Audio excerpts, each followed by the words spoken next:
We'll get going. All right. All So, Maria, first of all, thank you so much for taking the time to do this. Really appreciate it. My pleasure. Yeah. So you've built an incredible reputation over a long period of time, and but what I find most interesting is not necessarily what you've accomplished. I think what people can learn the most from is understanding how successful people think differently. So today I really want to unpack some of those things, some of the decisions, philosophies, and habits that help shape your journey. So let me start here. When you look back at the beginning of your career, what did you understand later that you wish you understood sooner? Oh, wow. Well, number one, you're really kind, Kelly. Thank you for all that. What do I wish I understood sooner than later, looking back? Wow. I know these are tough. These are tough. You know what? There are different seasons in life. And every season that we're in, like, we have our priorities. And I mean, I've had the seasons of being a young mother, the seasons of, trying to balance a business and a career, and it's a marathon, and just to have faith, just to have blind faith. Yeah, blind faith, like what? That's a big concept, right? Yeah. Blind faith, explain that a little bit.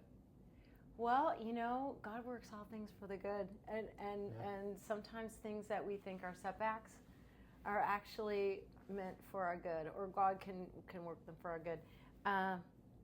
So it's just been a really interesting journey, and I'm still on it. So I'm just enjoying the ride, Yeah, and I know that that's important to you, enjoying the ride. But can you recall maybe one thing that you wish that you understand now that you wish you would have understood sooner, just from a business perspective, if you had to narrow it down? Oh, so many things.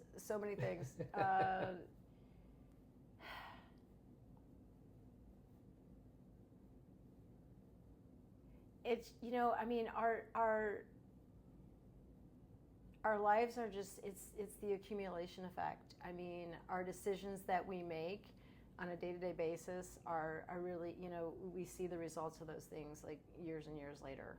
So, and I've always known that, but I'm seeing things now that I might not have seen years ago. Sure, Yeah. Sure, I understand. Well, I think from a business perspective, for me, and you've been in it longer than I have, but for me, every business I've been in has always been about lead generation. Just knowing how to talk to people has been big for me. Isn't that great? Yeah. No matter what business you're in. Yeah, no matter what business I'm in. Yeah. And so for me in real estate, I have to get used to talking to people in real estate fashions. So that was big for me. I wish I'd have learned how to do that better early on, taking more time to practice it early on. Really? So, You seem like you're a natural at that. well, I think I have a natural God-given talent. Yeah. Because I'm not really afraid to talk to people, but You're not. there's a huge difference between talking to someone and talking about real estate to someone. Yeah. So understanding those things, if I would have understood those things earlier and just accepted that I didn't know all about real estate talk, Yeah. I wouldn't have worried about how do I sound or what's going on. One thing that is your strength, though, and I would say this would be the real key, you're interested in people. You're interested in people. It's not just talking to people, it's being interested in people. And I'm really interested in people. I love to hear, and I love to ask questions, and I love to really understand what they need and what they want. And if I can help them, and sometimes I can't, and that's okay. Right? But you do have to talk to a lot of people and be interested in them to find out if we can help them. Right. Yeah. And I love that. You are good at that. Well, I appreciate that. Yeah. And this is about you. So Yeah. but you made me think about that. yeah, we're feeding off each other. So Yeah, absolutely. In this business, you have to be interested in people. If you're not interested Yeah. in what's good for people, then it's very hard Yeah. to be in. And there are transactional times we're interested in people, but a lot of it's relational with people. So, Oh yeah. I've met some of my best friends through Yep. through real estate. I mean, you just through interactions. So have I. Yeah. So have I. Yeah. Cool. Well, let's move on. So, the second question I have here: was there ever a point where you realized I'm no longer just selling homes? I'm actually building a business now. Gosh, I don't ever think we ever thought we were just selling homes. I think we've always been business minded. I mean, when John and I first got married and we came to Florida and we bought a franchise, we owned a business, and so we've always been business minded. My grandfather was an entrepreneur, my whole family. So I think we've always had that sense in whatever we've done. Okay, yeah. Yeah. I know you and John talked to you enough. I kind of know Yeah. your story. But there are some agents that get into it. They're just selling houses, Yeah.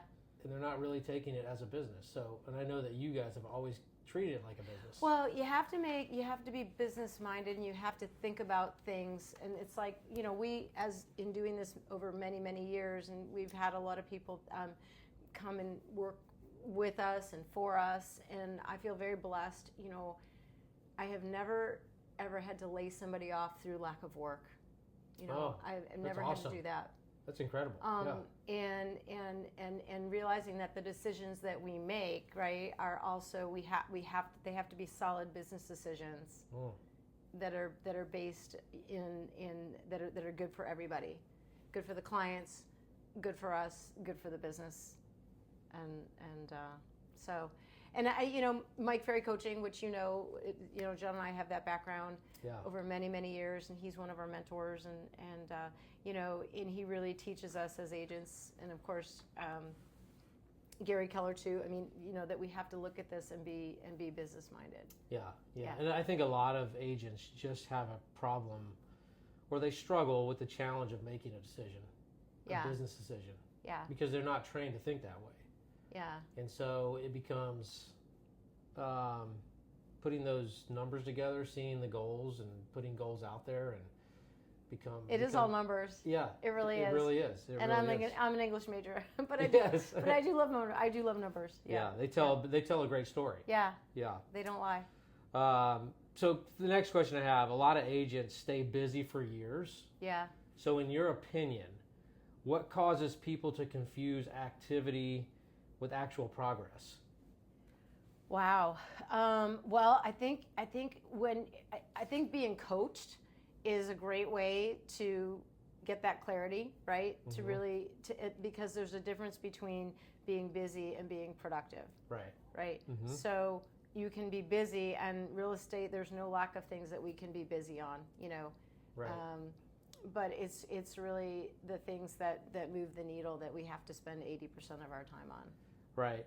Yeah. So as business grows, Yeah. success creates different challenges. Yeah. So I'm curious, what did you personally have to stop doing in order to continue growing? Oh my gosh, there are so many things that I have to say no to now. Yeah. I have to say no to a lot of things. That's hard, isn't it? Yeah.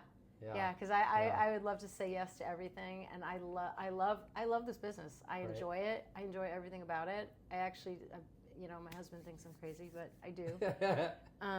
And there are things, though. There are situations and people and things that we have to say no to, right? Mm-hmm. Because we know maybe this seller, their expectation of what they really want in the market and what they have to have, right, can't happen. And so, and there have been times, let's say in the past 3 or 4 years, as the market has shifted, Mm-hmm. where I have had to say no to more listings than I ever have in the past. Like I've had to just literally say no, because I know, or in my opinion, I could be right or I could be wrong, but in my opinion, right, maybe their expectation is not in line with where the market is or what I can deliver, right? And that takes a lot of discipline. And it's hard. That is one of the hardest things from a mindset standpoint. Yeah. It's hard not to be, as I've heard this before from one of my coaches, not to be the obedient realtor. Yeah. Like, it's okay, you know, you don't walk into Chick-fil-A and tell the chef how to cook the chicken sandwiches. Yeah. Yeah. So it's okay, you know, if you're not the obedient realtor all Well, the time. here's where it comes in being business-minded, Kelly, because here's the thing. As business people, we work 100% entirely on speculation, right? We don't charge anything to list a house. We don't charge anything to market a house. We don't charge anything for the hours of conversations and our staff people going over and helping prepare the house, all the things that like we do on our end to help get somebody to that finish line, to their goal, right? We don't charge anything. We don't even charge to put home under contract, right? As agents and as real estate agents, we don't ever get paid until the very final, you know, at the closing table. Maybe a contract falls through, maybe a deal falls apart. All of those things happen, and so we have, that's where the discipline comes in, and being business minded, especially in this market that we've been in the past few years, right? Yeah. No, that's great you said that, because we don't charge for our time. We don't charge. Can you think of another business? Well, that really doesn't charge. I mean, could you go into your doctor and have them, even if they couldn't help you, right? You would still pay them for their consultation. Yeah, I mean, so we don't, sometimes when we're dealing with, sellers or buyers that have unrealistic expectations. Yeah.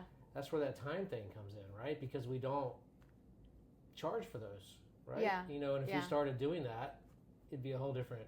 Right. Anyway, that's a whole other conversation. And it's okay. Right? We choose to work this way, and I love it, and it's fine, and it's fine. But I think that's part of the business decision you make. You look at it and say, time is our most valuable asset as a business. Yeah. And not just our business, but any business in the world, time is a valuable asset, because either you're charging by the hour or the minute or the second, or you're charging on an outcome. And as real estate agents, we are speculating on a positive outcome. We're based charging on, what we're on doing. an outcome and based on our experience and and I don't try to be great at everything. Right. I don't try to be great at everything, and so sometimes I have to say no to the things that aren't, really in my wheelhouse. Yeah.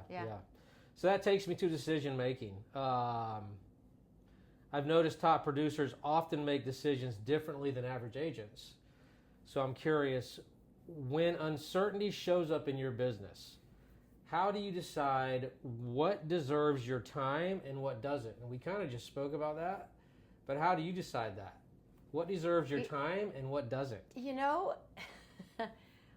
were talking about this in one of my mastermind groups, and it's kind of like, if it's not a heck yeah, I mean, if it's not yes, then it's no. Right. I love it. It just has to be so no. That's simple. If it's not heck yes and no, then it's no. That's simple. Mm-hmm. So if someone followed you around for an entire week, kind of shifting gears a little bit. That'd be scary. Well, what do you think they would notice that most agents completely overlook? Wow.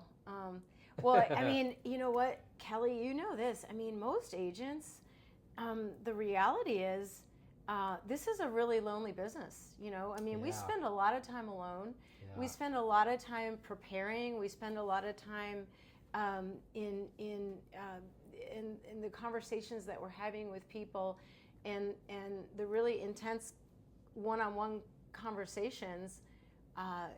They can be really, draining. Yeah. Yeah, if you really care about this, and if you're really good at what you do, and it just, and so. It's funny. I talk to a lot of agents, and one of the big themes that come up most of the time is that this is a lonely business, and they'll say they're lonely. Yeah. And. Well, lonely in the sense that, you're spending a lot of time, if you're good, right? Mm-hmm. You're spending a lot of time preparing for the conversations, having the conversations, doing the research. Yes. And you have to be really disciplined if you're going to be productive, right? If you're going to really absolutely. be productive at a high level. But a lot you have to be okay. Yeah. With being alone a lot. Yeah. But that's what's great about Yeah. where we're at. Surround yourself with people that are doing what you're doing, right? Well, I have lots of colleagues. I have lots of friends. Yeah. I have lots of master, and a lot of them are in other markets. Sure, frankly. yeah, absolutely. A lot. I mean, I've got fantastic, almost like I would say like siblings and like best friends that are in this business, but in other markets. Yes. Yeah. Yeah. Yeah. Well, here, let's move on to the next part of this. So we've talked about leadership. We've talked about momentum. Now let's talk about scaling a little bit Okay. with this. So at some point, every top producer faces the same challenge. So how do, this question for yourself and myself, how do you stop being the center of everything? Yeah, that's a great question. I'll when I get that figured out. And it's a challenge because in the end, we really, the goal is to have other people be successful and to enable and to train and to have other people, because frankly, the people that I have on my team and doing it what they're doing are better than I am, right? I mean, Wow, they really that's are. powerful. I That's mean, powerful. if you look at my listing manager and our office manager, I mean, they are better than I am at the things that they do. And I wouldn't even blink when I say that. So, and really, it's to, I just hope that everybody that crosses our path, that either comes to work with us, for us, or even does a transaction with us, I want them to leave better off than they came, you know? Oh, that's wonderful. Yeah. Yeah. I think most people would say that Yeah. own a business. I want you to be better after you leave Right. than when you got here. Right, and, So- and because we're always learning, and Yeah. we in our industry, we have to be learning because our industry is constantly changing. Constantly changing. I mean, yeah. the market's always changing, right? Like that's always changing, right? Right, But then the right. technology is always changing, just Mhm. like every business. Yeah. And so we're just, but one thing that doesn't change is, you know, people. People don't change. People don't change. That's right. Right. Yeah, and, I agree. And the need for skills, that doesn't change. So I've noticed something interesting, though. A lot of agents assume success is purely personal effort. But eventually, every top producer runs into a ceiling. So once again, I'm curious about this. So how important has the environment around you been in helping you become the business owner you are today? Yeah, environment is important. I mean, I love being here. I mean, I love being in an environment with people, you know. Yeah. I hated COVID. I hated that, you know, Oh, living. man, I hate it. in I the- still hate thinking about it. working out of the house. I don't work out of my house, just so you know. I mean, you know, I'm Yes, here. I'm here yes, every day. every and day, yep. Sad to say, you know, and there were so many years many years here where, you know, I would be the first car in the parking lot, and Right. sad to say, last one to leave. And don't do that. That if I could do something over, it probably would work less. Okay. I probably would. That's great. Well, yeah, I mean, it's, I probably would, yeah, because I mean, there's a lot of things that I missed out on and didn't do, that you can't get back your can't time. get back. Yeah. Yeah. Time is very valuable to It people. is. And Yeah. it's not. I don't think it's that you would. Maybe I don't want to put words in your mouth here. So I don't think it's that you would work less. Maybe how you worked. Maybe more efficient. Maybe more efficient. More efficient. Yeah. Yeah. So maybe that's something back to that very first question I asked. Yeah. About what would you rather, what you understand now that you didn't understand. Yeah. maybe, Time is so Yeah. precious. Yeah. So precious. So maybe learning how to work and more you efficient. can't more efficient. And here's the thing: money, you can always make more money, right? I Yes. mean, Yeah. but yeah. you can't Can't get the make time more back. time. Yeah. Mm-mm. Yeah, no, I love that. I love that. I think time is. I think most people I speak to, I want more time. Yeah. I think everyone's different in their season of life Yeah. too. Yeah. The time changes and the importance of time. I like time too. Yeah. So you said you have a team, so we know that here in the office. But you Yeah. have a team. Yeah. Building a team sounds very exciting to a lot of people. And I was talking to your husband about this Yeah. earlier, but until people realize leadership is very different than production. Yes. Completely different. What do you think people misunderstand most about building a team because of that? Well, a lot of things. Number one, I think there are a lot of people that want to go into building a team without ever having production. That's number one. You know, I think that, and I mean, not I think, I know, and I observe that so many of the teams out there are led by people that really have never produced. So it's like, Right. in terms of like having that leadership to be able to mentor and guide people, if you've only done 10 or 20 or 30 or 40 or 50 transactions, like how effective can you really be in leading other people? Right. So, you know, from where we sit, I like being led by someone that's actually still out doing it.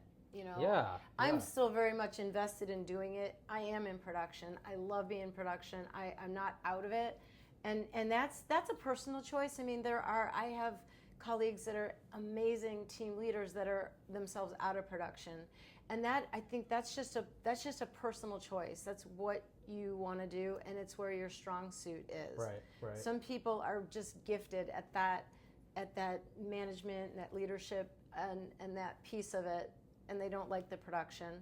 Sure. I myself, I enjoy the production. Right. I actually do like the deals. I like the people.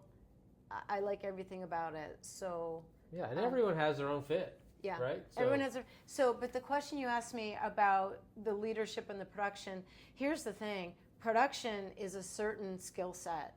You know, we are in a sales business. Right. We are in a sales business, which is it's discipline, it's skills, Yep. and there's absolutely a very high level of skill that comes in production, right? A very to be skill production, set driven. right? However, Yes. what got you there won't get you here, right? So you can be a great salesperson and be a horrible leader. And a lot of people are great in production, and then they want to build a team, and they don't realize that it's a whole different set of challenges to be a leader.